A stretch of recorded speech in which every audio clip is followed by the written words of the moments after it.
Waxabajji 3,2025 akkam jirtu daawwattoota keenya oduu yeroo kana isinitti himna oduu waliinan Geetoo Lammayyooti.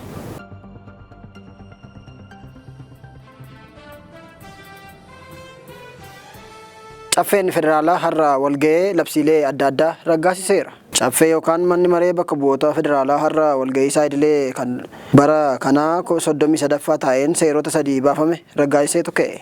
Isa keessaa tokko liqa baankii Arabarraa argame ilaallata. Baankii Arabaa liqa doolaara Ameerikaa kitila 49 fi 500 fi 50 mootummaa Itoophiyaaf nan liqeessa jedheera. Liqichi akka fudhatamuuf seera qophaa'e itti dhiyaate paarlaamaan qoratee har'a haa ta'uu jedhee sagalee guutuun raggaasiseera. Liqiin kennamu sun marsaa lamaan yoggaa gadhiifamu isa jalqabaa irratti doolaara kitila 20tu kennama. Akka seera ba'eetti kitili 29 fi 500 fi 50 marsaa lammaffaa irratti mootummaaf kan kennamu ta'a.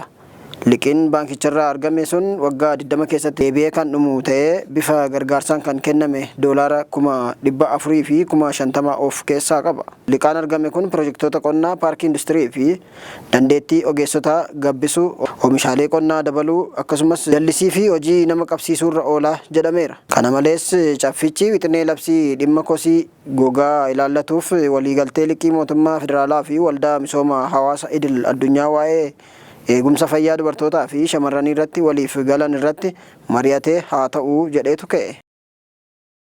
Swiidin Itoophiyaa keessatti deeggarsaaf kan oolu doolaara kitila 7 fi 800 akka ga'utu beeksifte. Swiidin sagantaa deeggarsa haaraa dhaabbata mootummoota gamtoomaniitti jaarmiyaa daa'immanii Itoophiyaa keessatti eegumsa hawaasummaa fooyya'insa jireenyaa fi humna dandamannaa dubartootaa fi daa'immanii cimsuuf qopheesse tumsuuf deeggarsa doolaara kitila 7.8 akka gootu beeksifte. Waliigaltee deeggarsa kanaa Itoophiyaatti bakka bu'aan dhaabbata UNICEF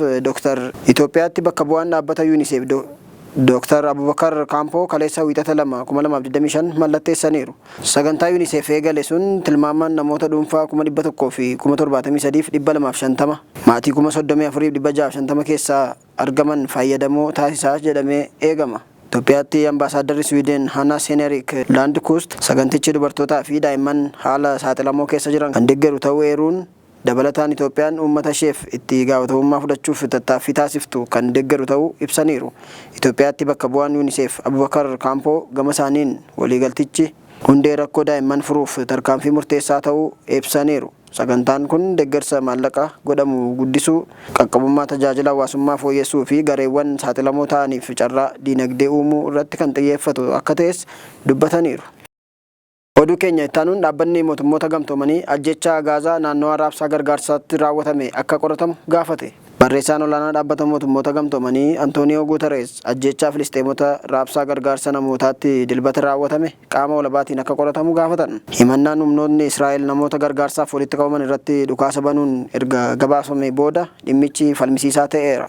Wiirtuu Raafaa keessatti argamu Gaazaa Humanitarian Foundation jedhamu Ameerikaa fi Israa'eliin geggeeffamurraa nyaata eegaa osoo jiranii rasaasnitti dhukaafamuun namoonni ijaan argan himan. Fannoon Diimaa gama isaatiin namoonni miidhaman gara hospitaalaas geeffaman 179 keessaa 21 du'aniiru jedheera. Dhaabbanni ittisa siivilii Hamaasiin geggeeffamu ammoo lakkoofsi namoota du'anii 31 akka ta'e ibseera. Dilbata darbe waraanni Israa'el loltoonni isaa namoota nagaa naannoo yookaan bakka sana keessa jiran irratti dhukaasa banuu isaa haalee gabaasaaleen kana ilaalchisee dhiyaatan soba ta'uu ibseera. Barreessaa olaanaan dhaabbata mootummoota gamtoomanii Antooniyoo Guuterees ibsa wiixata kaleessaa kennaniin gabaasa Filisteemonni kaleessa Gaazaatti gargaarsa osoo eeggataa jiranii ajjeefamuu fi madaa'uu isaanii na rifachiiseera jedhan. Taateewwan kanarratti qorannoon hatattamaa fi walabaa akka geggeeffamuuf yakkamtoonni akka itti gaafataman nan gaafadhaa jedhan. Oduu keenya xumuraatiin dhaabbatni Biil Geet waggoota 20 dhufan keessatti du'a haadholii fi daa'immanii Afrikaa hir'isuu irratti hojjechuuf karoorfachuusaa ibseera. Dhaabbatni gargaarsaa tujaarichaa Biil Geet kan Geets Foundation jedhamuun beekamu waggoota 25 darban rakkoo nyaataa fi fayyaa irratti Itoophiyaa dabalatee Afrikaa keessatti guddaa hojjetaa ba'e.